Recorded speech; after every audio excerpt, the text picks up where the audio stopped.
Hello everyone, and welcome to my Days of Our Lives official. I hope everyone is having a wonderful day. Before we begin, please hit the subscribe button and give this video a thumbs up. At last, Tate presents Sophia to Johnny and Chanel, who have offered to adopt their child. Gaining Sophia's mother's consent is a significant challenge, since she is adamant about the girl being adopted by a devout Christian family. However, it appears that they may have further issues in the future. Johnny is informed by Marlena that she is worried and doesn't comprehend the haste to adopt. In the meantime, Paulina tells Chanel that it can be challenging to maintain an adoption in the family. Sean attempted to persuade Belle last week that EJ was the one who set up Jada, but she would to accept it unless he provided evidence. Brady is now revealing to her that EJ was complicit in the hostage-taking of Ava. Belle quickly confronts EJ about being a liar and vows to put his duplicitous nature behind bars. We now know that EJ is alright because he tried to give Rafe the memory-erasing serum, but it didn't work out because Rafe escaped his bonds and fought with EJ over the syringe. However, where's Rafe? And what became of Kristen, who entered the altercation? After putting everything together, Stephanie comes to the conclusion that Rafe might not be Rafe. Rafe never cheated on her, according to her theory, which she shares with Jada. The soul issue? Sean exits her restroom with just a towel. Jada and Sean are shown going hot and heavy with one another in flashes. EJ's aide uses her taser to zap him in the chest after Arnold informs her that people are getting onto him. According to teasers for Days of Our Lives, Gwen Rizek, Emily O'Brien, will return in 2025. Could there be an unexpected love triangle as Chad DiMera, Billy Flynn, and Kat Green, Annalyn McCord grow closer? How will Chad's life be made more difficult by Gwen's return? Let's discuss the possibility after you finish reading. Return of Gwen Rizek. The news that Gwen will be making a comeback sometime in 2025 has already reached fans. Fans were already coping with the departure of Teresa Donovan, played by O'Brien, when the news broke. Since moving abroad, Gwen has maintained in touch with Chad, however specifics on her homecoming are being kept under wraps. Indeed, there had once been a phone agreement between Gwen and Chad over The Spectator. It's interesting that they are at least on speaking terms, even if it doesn't mean they have a nice relationship. The reluctant acceptance of Julie Williams. Chad has advocated for Julie Williams, Susan Seaforth Hayes, to pardon Kat for the Abigail DiMera, last portrayed by Marcy Miller, plot in more recent times. In addition, Julie was mourning for Doug Williams, Bill Hayes. Following Chad's recommendation, Julie sought professional grief counseling. Julie was prepared to set aside her resentment of Kat after the first encounter. That does not imply that Julie will be in favor of Chad and Kat dating.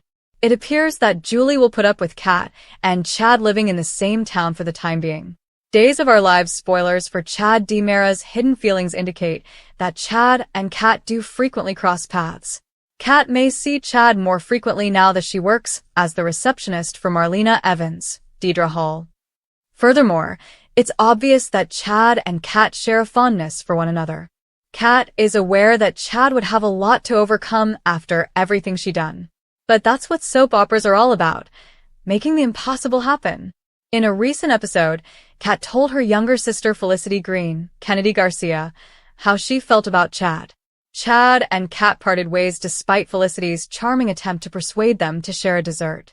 However, Chad's smile suggested that he wasn't entirely against Kat and him enjoying a sweet treat. The romantic complication of Kat Green.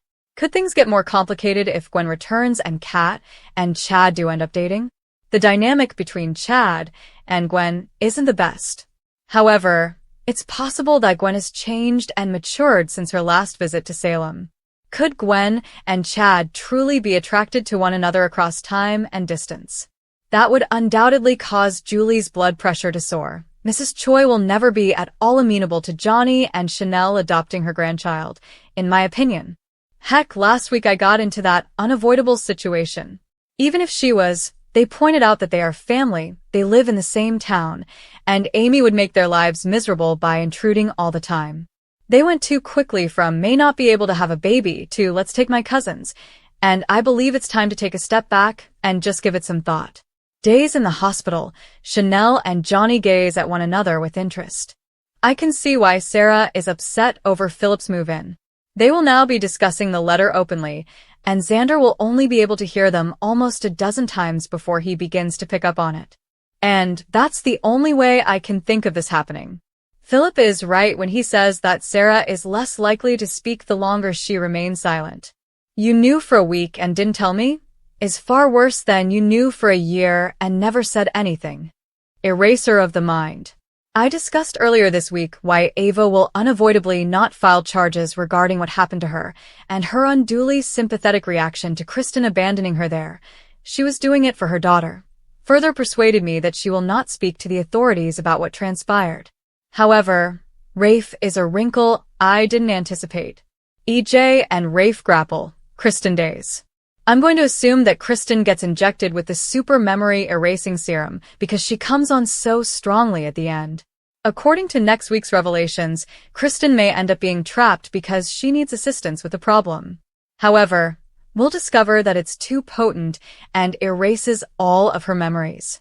In the meantime, EJ will resubdue Rafe again, bring Kristen home, and act foolish by claiming that she is a blank slate. I predict that little Rachel will learn the truth, accuse Uncle EJ of being responsible for her mother's death, and then shoot him. If not, we will continue to add to and update our handy list of possible suspects until the shooting occurs. Perhaps Tony and Peter Blake will return to Salem as a result of EJ and Kristen being out of commission. Yes, I do believe Peter will return. Wandering thoughts. Although the snowy Salem suburb view was beautiful, it came just before Leo and Javi's scene at the Salem Inn, which is situated in the center of what other exterior shots depict as a busy city. Then, with no snow in sight, Javi stepped outside wearing only a light, open jacket. I'm completely bewildered. What do you know? Avoid overanalyzing it. I have been pleased to have the setting photos, whether they are incongruous or not. Days of setup/outdoor view of the suburban area of Salem covered in snow. How long has Angelica been a part of Alex's life? She gave birth to him. Adrian took him in and brought him up with Justin. Angelica stopped communicating with him, returned to Salem decades later, and passed away. Okay, so perhaps he studied wines or something over a summer in Paris with her. One summer. I'm prepared for Holly and Doug. I apologize, Tate. Particularly now that you two have finally shared a bed. Time will tell if they continue in the same direction, but the show is obviously positioning them to be the next Doug and Julie. Jada and Sean shouldn't be set up. Jada and Sean shouldn't be set up. For heaven's sake, they will.